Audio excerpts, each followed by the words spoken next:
हमार चलल बाया हमारे ही चली। ढेर अइले गइले गुंडा माफिया कटने बाहुबली। केहू के बस के चीज नइखे। इहा राज हमार चलल बाया हमारे ही चली।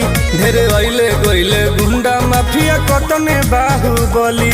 मार के गोली बंद कदम बोली हरदम ला सुता दे।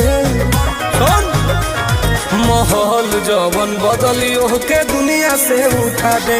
माहौल जवन बदलियो के दुनिया से उठा दे।